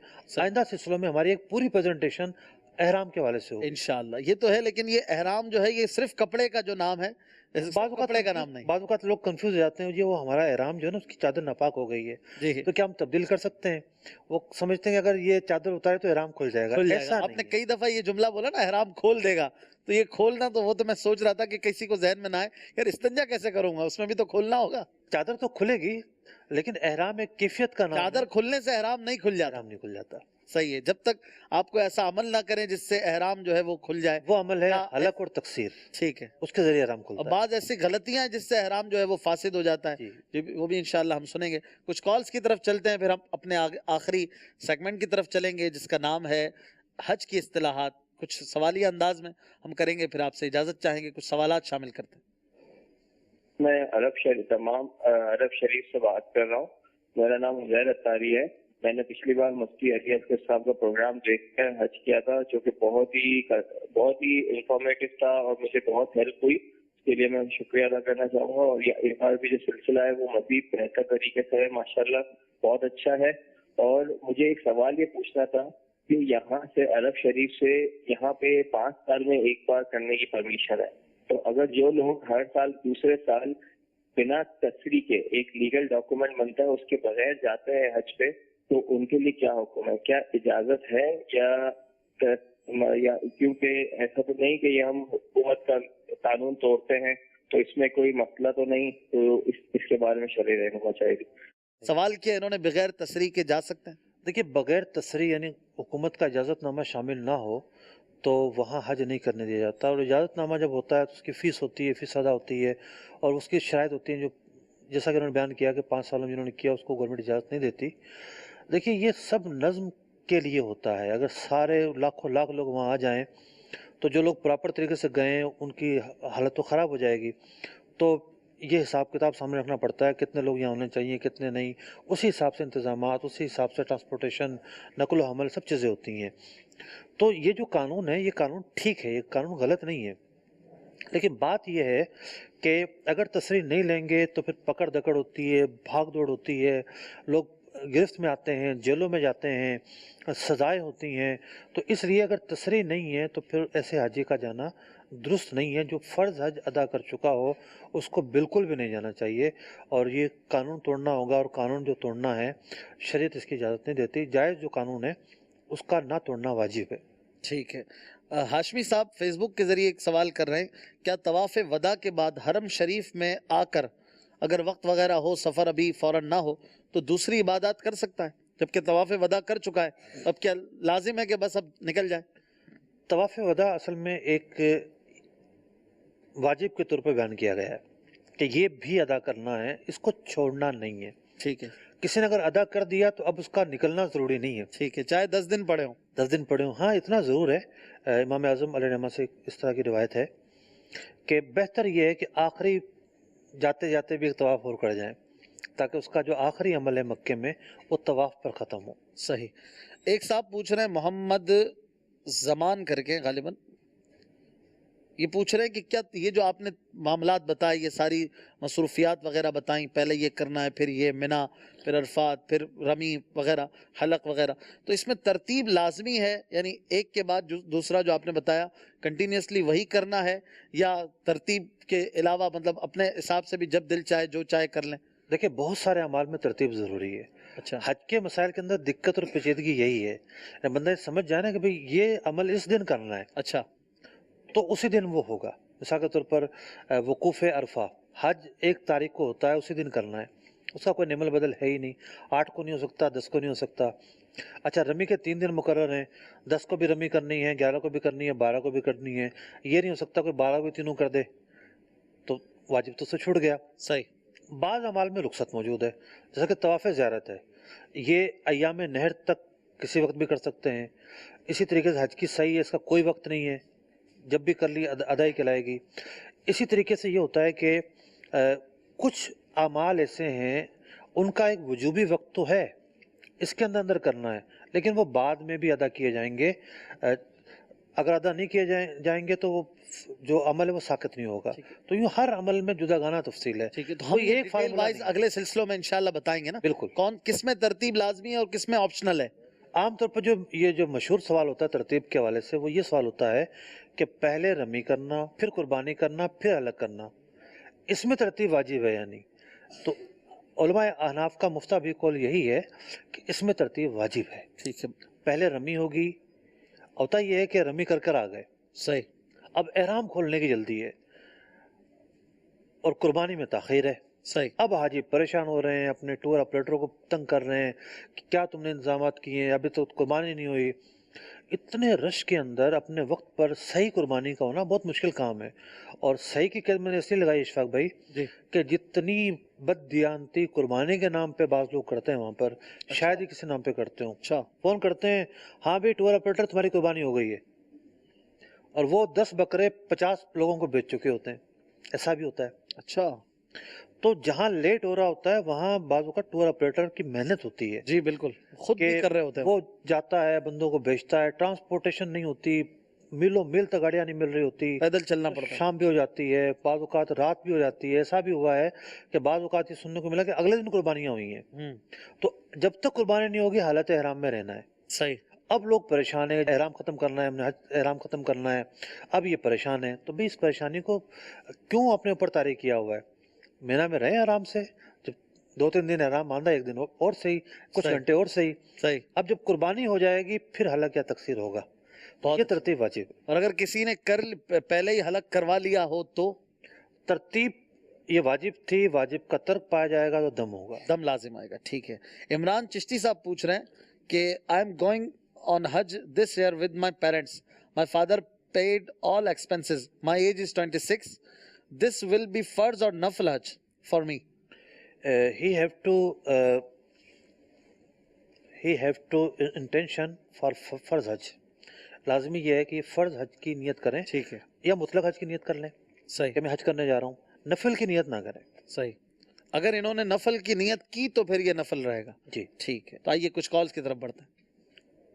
मेरा नाम गुलाम शकील अत्तारी है और मैं बाबुल मदीना कराची से बात कर रहा हूँ। मुफ्ती साहब से मेरा सवाल ये है कि मुफ्ती साहब अल्हम्दुलिल्लाह मैं इस साल हज पे जा रहा हूँ और गवर्नमेंट की तरफ से जो मैंने फॉर्म जमा करवाया उसमें मैंने कुर्बानी के पैसे जमा नहीं करवाया, क्योंकि मैंने रफीकुल हलमैन में पढ़ा था कि आप अपने तौर पर कुर्बानी करें, वो बेहतर है आपके लिए। अब मैं यहाँ लोगों से सुनता हूँ, लोग जो अक्सर हमारे मस्जिदों में मेरी हज के इज्तिमा होते हैं, तो कल ही मैंने एक आलिम दीन थे, उनका बयान सुना था, उन्होंने कहा अगर आप खुद कुर्बानी करेंगे तो आपको बहुत परेशानी होगी। आप 10 जुल्हज्जा को आप आपको फिर कुर्बान गाह जाना पड़ेगा, जहाँ पे आपको जाने के लिए कोई गाड़ी नहीं मिलेगी, और जो मिल भी गई गाड़ी तो वो 200 रियाल 250 रियाल आपसे किराया लेगी, फिर वो आपको कुर्बान गाह से दूर उतार देगी, और फिर आप वहाँ जाएंगे, वहाँ से आप बकरा दुम्बा जो भी खरीदना चाहे आपने खरीदा, और फिर उसको आपको लेके जहाँ पे ज़िबा होते हैं वहाँ लेके आना पड़ेगा। ना बकरे को आप कोई रस्सी होगी उसमें जिससे पकड़ सकते हो, मतलब बहुत परेशानी होगी आपको वहाँ तक ले आने में उसको। फिर आपको कोई शख्स वहाँ मिलेगा कि बोलेगा मैं 10 रियाल लूंगा, मैं इसको वहाँ तक ले आऊंगा जहाँ ज़िबा होगा, फिर वो ज़िबा करने के लिए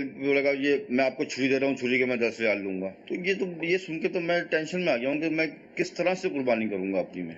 इसका कोई हल है तो मुझे बताइएगा, या कोई भी इसका हल है मुझे बताएं। और दूसरा मेरा सवाल ये है कि हम एहराम बांधने के बाद जो लब्बैक पढ़ते हैं, जैसे लब्बैक पढ़ते हैं लब्बैक अल्लाहुम्मा लब्बैक, लेकिन ये जो लिखा हुआ लब्बैक के बाद तो आयत है रुकना, सांस लेना जरूरी है।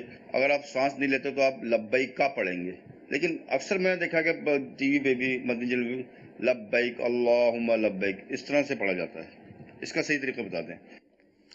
पहले तो मैं ये अर्ज कर दूं कि कुर्बानी बड़ी मुश्किल कर दी जिसने भी इन्हें ब्रीफ किया है ना, वो बहुत तजुर्बाकार आदमी है। सही, उसने बड़ा नेकी का काम किया इनके साथ। जी जी, कि इनको समझाया सही है, बिल्कुल इस हद तक तो ये नेकी है। खुद जाएंगे तो वाकई परेशान हो जाएंगे। अगर ये कहा है उसने कि नहीं तुमने बैंक में जमा करा देनी थी, फिर नेकी नहीं होगी। अच्छा, अब इसका तरीका मैं अर्ज करता हूँ।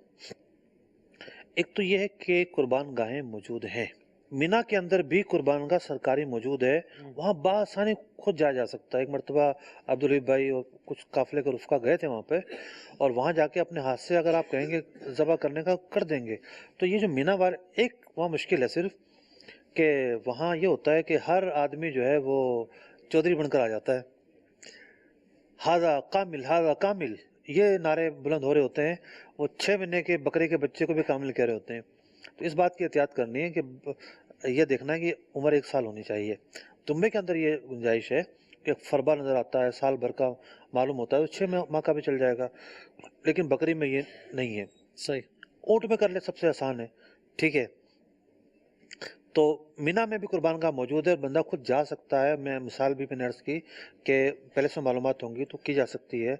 दूसरा आसान तरीका ये होता है कि जो प्राइवेट टूर ऑपरेटर होते हैं वो अपने तौर पर कुर्बानियाँ कर रहे होते हैं लोगों की इज्तिमाई सूरत में, तो आप उनमें से किसी एक से रब्ता कर लें, और किसी एक से रब्ता करके उनके ज़रिए जो मोतमद हो, जिसके अंदर हलाल व हराम की तमीज़ मौजूद हो और परहेज़गारी का कोई अंसर मौजूद हो, उससे रब्ता कीजिएगा, वरना आपको चीटिंग ना करे, धोखा ना दे। इसके अलावा वहाँ पर भी पहुँचने पर कुछ लोग प्राइवेट तौर पर ये काम कर रहे होते हैं कुर्बानियाँ करने का। अगर दिल जमता है कि आदमी नेक है, मुझे धोखा नहीं देगा, तो उसके साथ भी, उससे भी करवाइए। ऐसे लोग मिल जाते हैं उम्मूमन। अच्छा, ये कह रहे थे लब्बैक, जी हमने सुना पढ़ते हैं लब्बैक अल्लाहुम्मा लब्बैक, तो यहाँ पर तो ता होता है लब्बैक के बाद, तो रुकना नहीं है यहाँ पर। काफ जबर तो कोई भी नहीं पढ़ता। लब्बैक अगर यूं पढ़े लब्बैक अल्लाहुम्मा तो भी तो ठीक है ना, कोई हरज तो नहीं है कोई। तो वैसे भी इसका माना भी कोई इससे चेंज नहीं होता है, तो पढ़ने में कोई हरज नहीं है। हमारा एक बड़ा जबरदस्त सेगमेंट है इस्तिलाहात हज। आइए आखिर में हम उसकी तरफ बढ़ते हैं। सल्लु अलल हबीब सल्लल्लाहु तआला अला मुहम्मद सल्लल्लाहु अलैहि वसल्लम। लब्बैक अल्लाहुम्मा लब्बैक लब्बैक ला शरीका लक लब्बैक। आप में से किसी एक को मौका मिलेगा, तैयार है आप? इस स्क्रीन पर कुछ कैफियत दिखाई जाएंगी हज के या उम्रे के दौरान की। आपने बताना है कि इसमें से इस्तिलाम कौन सा है, इस्तिलाम किस कैफियत को कहते हैं, किस काम को कहते हैं। आगे बुला लें। हाँ, कौन आएगा भाई? हज पर जो जा रहे हैं, हज पर जा रहे हो, उनमें से आए तो ज्यादा अच्छा है। आप जा रहे हैं हज पे, आइए तशरीफ लाइए। माशाअल्लाह, क्या इसमें गिरामी आपका? रिजवानुद्दीन। आइए, तीनों कैफियत पहले इनको हम दिखाएंगे, आप सामने आ जाए, नाजरीन भी देखेंगे। अच्छा, माइक मेरे हाथ में जी। सवाल क्या है? इस्तिलाम इन तीन में से कौन सा है? जरा इसको घुमाइए, हम हाथ से तो घुमा नहीं सकते हैं। बताइए, क्या ये इस्तिलाम है? नहीं। चले भाई, दूसरा देख लेते हैं। इनकी आवाज नाज़रीन को नहीं गई। हाँ, बताइए, क्या ये इस्तिलाम है? जी नहीं। अच्छा, चले भाई, तीसरा दिखाते हैं। पहला भी इन्होंने मना किया है। रिजवान साहब, बताइए, क्या ये इस्तिलाम है? जी नहीं। आपने तीनों को रिजेक्ट कर दिया है? تینوں قبول ہے نا؟ تو استلام کون سا ہے ان تینوں میں سے؟ ان تین کیفیات میں سے استلام کسے کہیں گے؟ کندھا کھلا ہونے کو کہتے ہیں نا استلام. اچھا کندھا کھلے ہونے کو کہتے ہیں. رضوان بھائی کہہ رہے ہیں کندھا کھلا ہونے کو کہتے ہیں. استلام اس کو کہتے ہیں. رضوان بھائی تو ہو گئے ہیں فیل. ہاں رضوان بھائی نے درست جواب نہیں دیا. کسی اور کو موقع ملنا چاہیے. چلیں آپ تشریف لے جائیں, کوئی بات نہیں, آپ نے کوشش کی. اور کوئی حاجی حج پہ بھی جا رہے ہوں, آئیے. ماشاءاللہ یہ بھی خوش نصیب حج پہ جا رہے ہیں. کیا اس میں گرامی آپ کا حضور؟ سید نسیم احمد. اچھا ماشاءاللہ, تشریف لائیں. بتائیے ان تین کیفیات میں سے کون سی کیفیت استلام ہے؟ یہ شروع والی. کون سی؟ نمبر 1. نمبر 1. کیوں؟ حجر اسود کو یہ استلام کر رہا ہے نا. یہ استلام کسے کہتے ہیں؟ حجر اسود کا یا تو چومنے کا یا ہاتھ لگانے کا موقع مل جائے. یہ تو ڈائریکٹ چوم رہے ہیں نا. ہاں ڈائریکٹ چوم رہے, یہ بھی اسلام ہے. ٹھیک ہے, آپ کا جواب درست ہے. آپ کا جواب درست ہے. سبحان اللہ. آپ کو تحفہ پیش کرتے ہیں مقدس غلاف کعبہ کو. آپ آنکھوں سے دیکھیں گے لیکن یہاں ہم آپ کو دھاگے پیش کر رہے ہیں. سبحان اللہ کہہ دیجئے ان کے لیے. آپ تشریف رکھیے. ماشاءاللہ استلام کا پہلا درجہ یہی ہے کہ جس سے موقع ملتا ہے وہ براہ راست ہاتھ لگائے. ناظرین دیکھ بھی رہے ہیں اس کو. براہ راست ہاتھ لگا کے چومے, نہیں تو چھڑی لگائے, نہیں تو پھر اشارہ کرے.